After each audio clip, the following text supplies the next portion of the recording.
Welcome to my YouTube channel mathematics real guru. आज हम कर रहे हैं क्लास 10th में एक्सरसाइज 7.3। क्वेश्चन फर्स्ट है, इसमें आपको उस त्रिभुज का क्षेत्रफल ज्ञात कीजिए जिसके शीर्ष, आपको ये 3 शीर्ष दे रखे हैं। इसके 2 भाग हैं, 2 अलग अलग पार्ट्स, यानी कि तो मतलब यदि आपको लंबाई 3 भुजाओं की लंबाई अगर दे रखी है तो आपने 9th क्लास में सीखा था कि आप त्रिभुज का क्षेत्रफल हीरोन सूत्र लगा के निकाल सकते हैं, त्रिभुज कैसी भी हो। ठीक है, यदि आधार और ऊंचाई दे रखी है तो बहुत ही बेसिक सा फॉर्मूला आप छोटी क्लासेस से ही सीखते आ रहे हैं, 1/2 आधार गुणा लंब करके निकाल सकते हैं। लेकिन यदि आपको कोई भी भुजा, त्रिभुज की किसी भी भुजा की कोई लंबाई नहीं दी हुई, सिर्फ उनके शीर्ष दे रखे हैं। मैं यहाँ पर शीर्ष मतलब उनके कोऑर्डिनेट, उनके जो पॉइंट्स हैं ए बी और सी, उनके निर्देशांक, यानी ए जो बिंदु है उसके निर्देशांक x1 y1 बी के हैं x2 y2 और सी के हैं x3 y3। यदि इस प्रकार से किसी भी त्रिभुज के 3 शीर्ष, तीनों कोनों के आपको निर्देशांक दे रखे हैं, तब भी आप उस त्रिभुज का क्षेत्रफल ज्ञात कर सकते हैं। तो इसके लिए एक बहुत ही आसान सा छोटा सा सूत्र है जिसे आपको याद रखना होगा। याद रखने का तरीका भी मैं बता देती हूँ। तो त्रिभुज का क्षेत्रफल, ठीक है, क्या होएगा ये 1/2। ठीक है, फिर उसके बाद आप याद रखेंगे कि यहाँ पर आपके पास आएगा x1, ठीक है, फिर y2 minus y3 plus x2, y3 minus y1 plus x3 y1 minus y2। ठीक है, ये आपको याद रखना है। ठीक है, अब इसको, ये तो आपका सूत्र है, लेकिन इसको याद रखने का बहुत ही आसान तरीका है। मैं इसी सूत्र को दोबारा से लिखना बता रही हूँ आपको।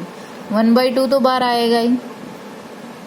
सबसे पहले थोड़ा गैप कर करके आप x1 x2 x3 लिख दें। देखो x1 plus x2 plus x3।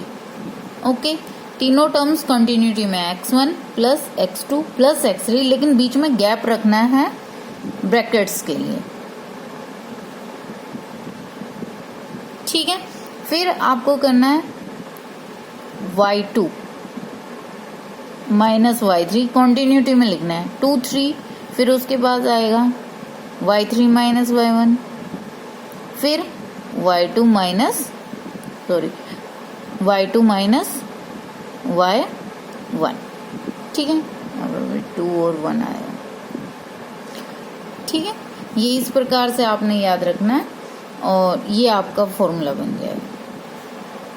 अब इसी फॉर्मूले में आपने वैल्यू रखनी है। ठीक है, देखो ये अब यहाँ पर आपको स्टेटमेंट क्या दी हुई है, जैसे पॉइंट। अब यहाँ से हम पार्ट 1 को सॉल्व करना शुरू करेंगे। 2 3, तो यानी कि आपके पास जो ये 2 3 है, ये पॉइंट ए है, लेकिन पॉइंट ए को हमने x1 y1 माना है, तो यानी आपके पास x1 आ गया है 2 x कोऑर्डिनेट और y1 आ गया है 3। ठीक है, b जो बिंदु है, जो कि आपके पास -1 और 0 दिया है। ठीक है, तो b बिंदु था x2 y2, यानी कि x2 आगे वाला और y2 ये आपका 0 आ गया। ठीक है, तीसरा बिंदु आपको दिया है C स्टेटमेंट में 2 और -4, 2 -4, तो ये आपके पास आ गया x3 आ गया 2 और y3 आ गया -4। ये जरूर ध्यान से हमेशा हमें सबसे पहले अपने जो दिए हुए निर्देशांक हैं उसको क्लियरली लिख लेना है। हमारे पास x1 क्या है, y1, x2 y2 x3 y3, क्योंकि हमारे पास 3 बिंदु है इसलिए हमने 1 2 3 इनके नीचे सफिक्स लगा दिया। पहले कोऑर्डिनेट को x बोलते हैं और पीछे वाले को y बोलते हैं। तो ये x1 y1, ये x2 y2 और ये x3 y3, और ये चीज हमने यहाँ मेंशन भी कर दी, लिख दी। अब अपना सूत्र लिखना है कि भी त्रिभुज का क्षेत्रफल हो जाएगा 1/2 x1 plus x2 plus x3, ये हो जाएगा y2 minus y3, y3 minus y1, y1 minus y2। ठीक है, अब इसमें वैल्यू डाल देते हैं। जो भी वैल्यू हमने यहाँ लिखे हैं, x1 है, x1 की जगह आप क्या डाल दोगे 2, y2 यानी कि 0 माइनस y3 माइनस 4, ये देखो फॉर्मूले में माइनस है और यहाँ y3 में भी माइनस है, तो ये माइनस माइनस की गुणा होगी तो ये प्लस का 4 हो जाएगा। प्लस x2 क्या है -1, x2 के स्थान पे देखो ये x2 है और इसके स्थान पे हमने ये -1 रख दिया, ये प्लस यूं का यूं है, ये ब्रैकेट भी यूं की यूं है। y3 की जगह -4 माइनस ये वाला y1 क्या है आपके पास 3 प्लस x3 क्या है 2। बड़ी शांति से बिल्कुल आराम से अपने फॉर्मूले को देखते हुए वैल्यू उसमें पुट करनी है आपने और कुछ नहीं करना। y1 है 3 और y2 है 0। ठीक है, अब इसको ओपन कर देते हैं सारी ब्रैकेट्स को अंदर। 4 प्लस 0 4 और 4 की 2 से मल्टीप्लाई 8। ठीक है, ये है -4 और -3 माइनस के 7 और माइनस के 7 की गुणा होगी -1 से, -1 की गुणा -7 से। ठीक है, प्लस 3 - 0 3 होता है और 3 की मल्टीप्लाई 2 से 3 2 द 6, 3 दूनी 6, ये 8 और ये माइनस माइनस फिर से प्लस और 7 एकम 7 जमा 6। ठीक है, तो ये आपके पास आ गया टोटल 8 जमा 7 जमा 6 बन गया 21/2। ठीक है, अब क्योंकि यहाँ पर कुछ आपको सेंटीमीटर मीटर नहीं लिखा तो आप लिख देंगे इसकी यूनिट वर्ग मात्रक यानी स्क्वायर यूनिट। ठीक है, ये आपका पहला जो भाग है उसका आंसर आ गया। ठीक है, सेकंड पार्ट भी बिल्कुल सेम आपका हो जाएगा। सेकंड पार्ट के लिए क्या करना है, जो भी ये पॉइंट्स दिए हैं ये x1 y1 x2 y2 और x3 y3 आप इसी हिसाब से लिख देंगे। तो यहाँ मैं डायरेक्ट लिख रही हूँ, इसे हम PQR मान लेते हैं। -5 -1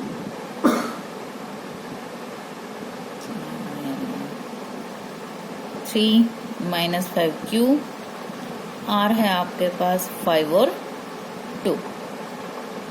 तो x1 -5 और y1 -1।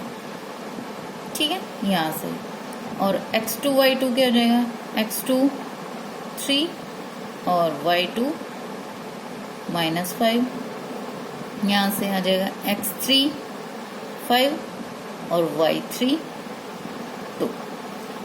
ठीक है, ये तीनों जो आपने हैं आपके P Q और R तीनों पॉइंट्स आपके पास आ गए। फॉर्मूला लिखना है त्रिभुज का क्षेत्रफल 1/2 x1 y2 minus y3 x2 y3 minus y1 x3 y1 minus y2।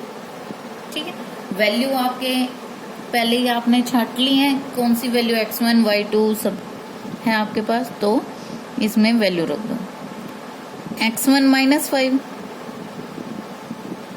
y2 minus y3 -5 और -2, y2 की जगह पे -5 लिखना है और y3 की जगह पे 2 प्लस x2 है 3, y3 है 2, y1 है आपके पास -1, तो -1 तो y1 और माइनस फॉर्मूले में, तो ये माइनस माइनस हो गया प्लस का 1। x3 5 है, y1 -1 और y2 है -5, यहाँ पर भी वही हो जाएगा -5 और माइनस फॉर्मूले का, तो माइनस माइनस +5, ये बन गया 1/2 -5, यहाँ पर आएगा -7 +3 की मल्टीप्लाई अंदर 2 + 1 यानी 3 से, यहाँ पर बाहर 5 है, अंदर 5 - 1 4, तो ये हो जाएगा 1/2 माइनस माइनस प्लस 7 पंजे 35, 3 तिये 9 और 4 पंजे 20। ठीक है, इनका टोटल आपके पास आ जाएगा 64/2, कट जाएगा यानी 32, तो 32 वर्ग मात्रक। ठीक है, तो 32 आपका सेकंड पार्ट का आंसर है, यानी जो ये सेकंड जो ट्रायंगल बनेगी, त्रिभुज बनेगी, उसके जो शीर्ष दिए थे उसके लिए आपका आंसर आ गया 32, और जो फर्स्ट पार्ट है उसका आंसर है 21/2। नेक्स्ट क्वेश्चन है हमारे पास क्वेश्चन नंबर 2, निम्नलिखित में से प्रत्येक में k का मान ज्ञात कीजिए ताकि तीनों बिंदु संरेखी हो। यहाँ पर जो संरेखी है, संरेखी का मतलब है एक ही रेखा पर, यानी कि जैसे ये 3, अब कोई त्रिभुज बनती है तो वो तीनों ही बिंदु अलग अलग रहेगा, 2 बिंदु एक रेखा पर होते हैं और तीसरा बिंदु अलग होता है, लेकिन अगर ये तीसरा बिंदु यहाँ से हटके यहाँ आ जाए तो ये तीनों बिंदु मिलके एक रेखा बन जाएगी। ठीक है, यानी तीनों ही एक रेखा में है। यदि कोई 3 बिंदु एक रेखा में है तो उससे आप त्रिभुज नहीं बना सकते। ठीक है, और त्रिभुज नहीं बनेगी तो यानी त्रिभुज का क्षेत्रफल कितना बना, फिर 0। त्रिभुज ही नहीं बनी तो उसका क्षेत्रफल क्या होगा, 0, नील। तो इसलिए उसने ये कहा है यदि ये तीनों बिंदु संरेखी हैं तो ये जो मिसिंग है k, ठीक है, इसका मान ज्ञात कीजिए। ठीक है, k का मान, k जो हमारा y कोऑर्डिनेट है, y निर्देशांक है, इसका मान क्या होगा यदि ये तीनों बिंदु एक ही लाइन में हो। तो एक ही लाइन में होंगे तो इन तीनों बिंदुओं से बनी त्रिभुज का क्षेत्रफल 0 होगा। अब इस चीज को हम लिखेंगे कैसे, हल।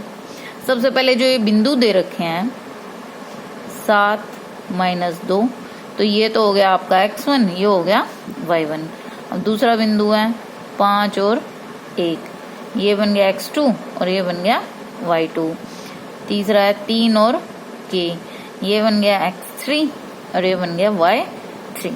ठीक है, तीनों बिंदु के x1 y1 x2 y2 और x3 y3 मिल गए। अब लिखेंगे त्रिभुज का क्षेत्रफल। सूत्र 1/2 x1 x2 x3 और value y2 - y3 y3 - y1 और y1 - y2। ठीक है, अब इसमें आपने x1 y1 x2 y2 और x3 y3 की वैल्यू डालनी है। x1 क्या है 7, y2 1, y3 k। अब यूं नहीं है कि भी k है तो k नहीं लिखना है, यहाँ पर तो हमें कोई ये अंक ही लिखना है। अब y3 के स्थान पे हमें k दिया हुआ है तो हम k ही लिखेंगे। x2 5 है, y3 k है और y1 -2 है तो माइनस माइनस +2 हो जाएगा, प्लस x3 है 3, y1 है -2 और y2 है 1। ये हो गया। 1/2 खोल देते हैं ब्रैकेट को, 7 minus 7k plus 5k plus 5 दूनी 10। अच्छा, ये बन जाएगा प्लस 3 और ये है माइनस के 3। 1/2, 7 और 10 ये 17 है, माइनस के 7 के और जमा के 5 के घटा के 2 के, और यहाँ से आए जमा घटा घटा और 3 3 9। ये अब आपके पास आ गया 17 में से 9 गए 8 माइनस 2 के। ठीक है, लेकिन अभी आपको डिस्कस किया यदि तीनों बिंदु संरेखीय एक ही रेखा में है तो त्रिभुज तो बनेगी ही नहीं, तो त्रिभुज का क्षेत्रफल क्या रहेगा? 0। इस चीज को आप यहाँ लिख सकते हैं, क्योंकि बिंदु एक ही रेखा या संरेखी भी लिख सकते हैं पर है, इसलिए क्षेत्रफल त्रिभुज का रहेगा 0 0। तो यानी ये जो वैल्यू निकाली है आपने, जो कि क्या है त्रिभुज का क्षेत्रफल, इसको किसके बराबर रख देंगे? 0 के। इसलिए 1/2 8 घटा 2 के जो है वो 0 के बराबर रखा जाएगा। 2 बटे में गुणा होके 0 हो जाएगा, यहाँ सिर्फ रहेगा 8 माइनस 2 के। 8 माइनस का 2 के राइट साइड जाएगा, प्लस का हो जाएगा, और ये 2 बटे में जाएगा, या सीधा काट भी सकते हैं 4, यानी कि k का मान 4 आ गया। ठीक है, इसे दोबारा से एक बार फिर से समझ लें। क्वेश्चन में आपको तीनों बिंदु दिए गए हैं, तीनों बिंदु के निर्देशांक, जिसमें कि 1 का मान नहीं दिया गया, उसके स्थान पे k दिया गया। तीनों बिंदुओं को आप x1 y1, x2 y2 और x3 y3 अपने निर्देशांकों के नाम दे देंगे। त्रिभुज का क्षेत्रफल का सूत्र लिखना है, उसमें जो भी x1 y1 x2 y2 और x3 y3 की वैल्यू दी हुई है वो रखनी है।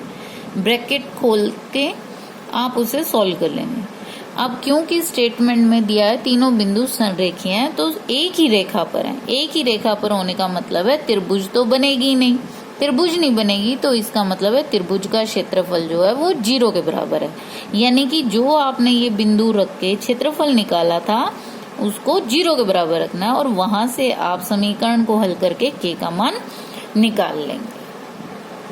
इसी क्वेश्चन में सेकंड क्वेश्चन का ही सेकंड पार्ट आपको दिया हुआ है, उसमें भी आपको 3 बिंदु दिए गए हैं जिनके निर्देशांक भी आपको दे रखे हैं। ठीक है, जिसमें कि एक निर्देशांक आपका मिस है, जिसके स्थान पे उसने k दिया है। इस k का मान निकालना है, जबकि आपके ये तीनों बिंदु संरेखीय हैं। तो जो पहला बिंदु हुआ उसको आप x1 y1, दूसरे को x2 y2 और तीसरे को x3 y3 नेमिंग कर देंगे। ठीक है, त्रिभुज का क्षेत्रफल का सूत्र लिखना है। त्रिभुज का क्षेत्रफल क्या है?